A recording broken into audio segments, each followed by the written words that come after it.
The Legend of Zelda Tears of the Kingdom is still talked about today. And the effects of this game launching in the state that it was, being the best open world game ever created, the waves that has caused are still being felt and will be for quite some time. I just got done streaming a little bit of Dragon's Dogma, right? The original, right? I was walking through the woods, walking along these trails, and I kind of thought to myself, like, wow, this is an outdated video game, right? There's nothing in the open world. The combat is stale and uninspired. The monsters are generic. It's just D&D made by a Japanese developer, right?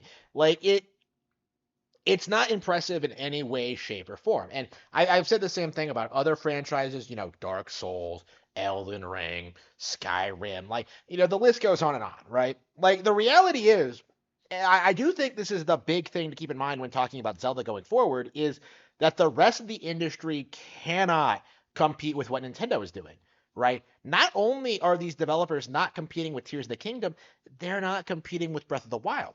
They had 6 years to put out like something that could viably compete with Breath of the Wild, right? They had all that time to make something similar to it, to be influenced by it, to put out something great, but we haven't gotten a thing, right? The best they've been able to put out is like Starfield, like Starfield, right? They put out like live service games. They put out like everything they could possibly put out, and yet could not come up with something that was a viable competitor to Zelda. And right now, the industry is kind of hiding behind the fact that, like, oh, technically, Witcher 3 has sold more. Technically, Red Dead Redemption has sold more. Technically, Grand Theft Auto 5 sold more. It's these games, they're so much better than Zelda. That could not be further from the truth, right? We are in this era, I think, where it's becoming exceedingly obvious that Nintendo games are better than the competition, even when they don't necessarily sell as well. Right? We saw this with Fire Emblem for a long time, where they're putting out these banger RPGs on Game Boy Advance and GameCube, and everybody just kind of said, ha ha ha ha, those consoles have no RPGs. And now look at it, right? One of the best selling, most popular series for adults on Nintendo platforms, right? Three Houses was a huge success, right? Considering the amount of resources that go into it, yeah, Three Houses is hugely successful. WarioWare is hugely successful. Luigi's Mansion is hugely successful.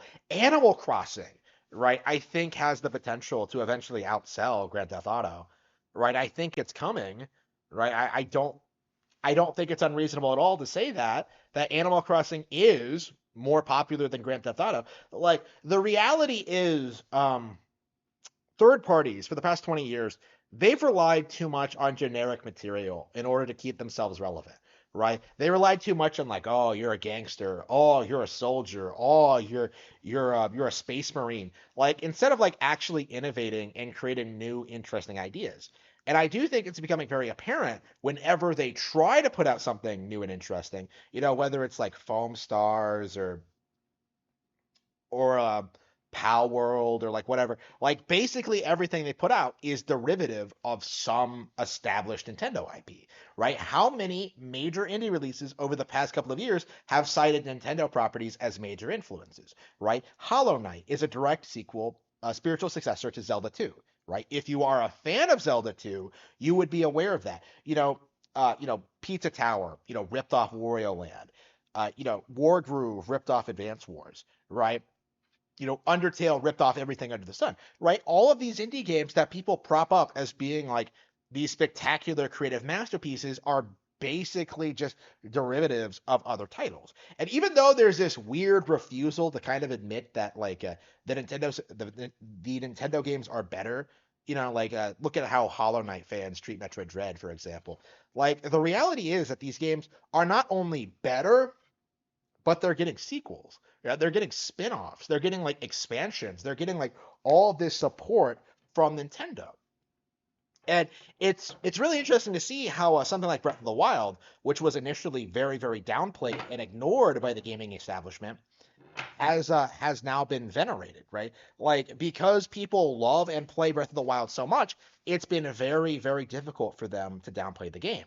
Like the best they were able to manage for Tears of the Kingdom when it comes to their downplaying, like, oh, it's not Game of the Year material, but like, 5 years from now, nobody's gonna remember the Game of the Year awards. Like nobody's gonna care. If anything, the Game Awards are gonna lose even more credibility. 5 years from now. 5 years from now, we're gonna have the next Zelda game on the horizon or already out, right?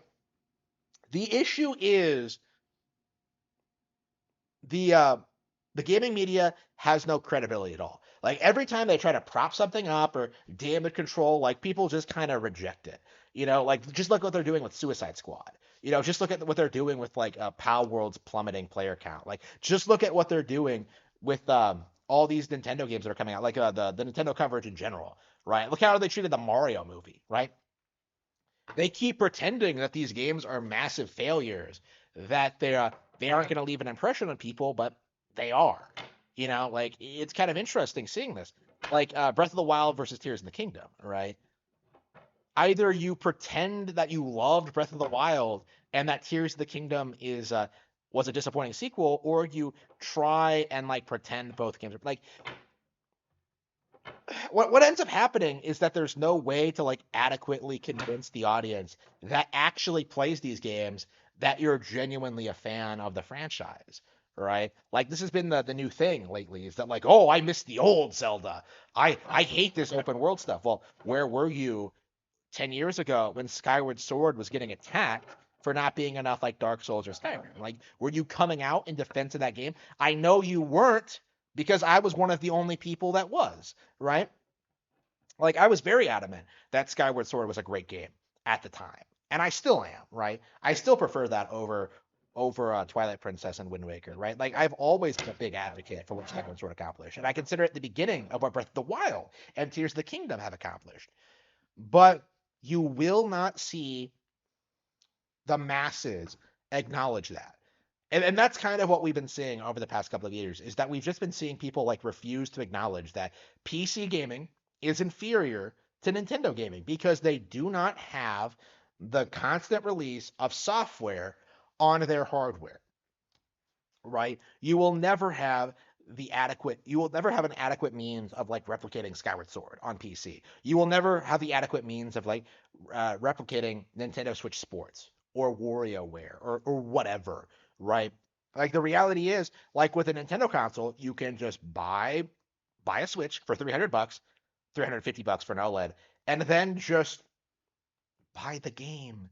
Like you don't have to like like you don't have to do the things PC gamers do where they're just like, actually I spend 50 hours playing Power World. I don't care if it's plagiarized. Like it's so much better than Pokemon, which I don't actually play.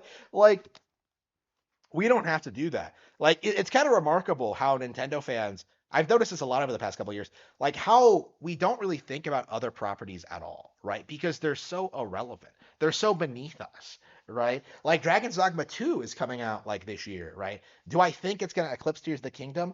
No. You know, do I think like the gaming industry is going to try to prop it up like they did with Baldur's Gate 3? Yeah, sure, to a certain extent. But like the issue is that doesn't leave a lasting impression, right? Like gaming journalists, like putting forward a narrative doesn't stick in this day and age because nobody trusts them, nobody takes them seriously, nobody believes them. And I do think like going forward, more and more people are going to start asking really good questions. Like what kind of games from Nintendo do you actually like? Traditionally these people used to say like, oh, Metroid, Star Fox, F-Zero, the franchises that Nintendo doesn't support anymore. But we saw what happened when Nintendo released new entries in those games, right? Federation Force was attacked, Samus Returns was attacked, Dread was attacked initially, F-Zero 99 was attacked. Star Fox Zero is one of the most disgraceful situations I've ever seen in a Nintendo game. Like the way people acted about that. Like controllers are completely broken when they aren't. What happened though? Metroid continued getting sequels, and over time, the backlash, like, oh, Samus Returns isn't as good as the fan made remake, like it gave way to actual real enthusiasm. People will acknowledge that, like, yeah, Metroid Dread is as good as Super, right? as it should be. But there are still people who are obsessively trying to tell you that Metroid isn't successful, that the games aren't doing well, that like Nintendo is disrespecting the property, that they're not doing everything they could be doing with it. And the reality is that just simply isn't true, right? Like I don't see a reason to put out more Metroid games, especially since there are so many titles that like the vast majority of the audience seem to be ignoring, right? I've seen people downplay Prime 2 and 3. I've seen people downplay, Fusion and Zero Mission and Dread and Samus Return. Like, it's crazy to think, like, like someone like Sean Malmstrom, like how he'll obsessively just condemn every major Nintendo product that comes out to the point where like he's legit doing blog posts where he's like trying to explain to us that like the DS was a failure of a platform initially. Like, oh, it only did well because of New Super Mario Bros. Like, completely forgetting, like, Pokemon didn't come out until later. That like all the other games that came out, all the other reasons that the DS was successful, right? Like the PSP was outselling the DS at one point. Yeah, because like Sony was at their absolute high point with the PS2. Like that had nothing to do with the DS at all in reality, right? And Maelstrom can't see that. Maelstrom doesn't even like acknowledging that anything made past the NES is good. Like to this day, like he'll try to convince you that like Mario Wonder is not a real 2D Mario game or something. And that's just an idea that doesn't make any sense at all. And yeah, the more you see people like that, people who just obsessively hate Nintendo no matter what, like the more you start to realize that like I cannot take this person seriously because it's not a matter of opinion. Like it is a straight up bias against Nintendo. It is a straight up agenda against them. And I think Tears of the Kingdom is a really interesting case study when it comes to this because I do think the ability for like these kind of personalities, the YouTubers, the gaming journalists, like those guys do not have the influence they used to have. And that is like a major thing for me for the past couple of years because I'm seeing more and more people are receptive to my ideas. People who are like noticing this too and pointing it out and just being like, why exactly are these people so malicious towards Nintendo? And the answer is simple, right? Like they grew up and uh, they're upset that like Nintendo didn't change all that much, right? They're upset that like Nintendo doesn't cater to their every whim, right? Like they think they're the audience instead of like the next generation is the mindset that most of these people have.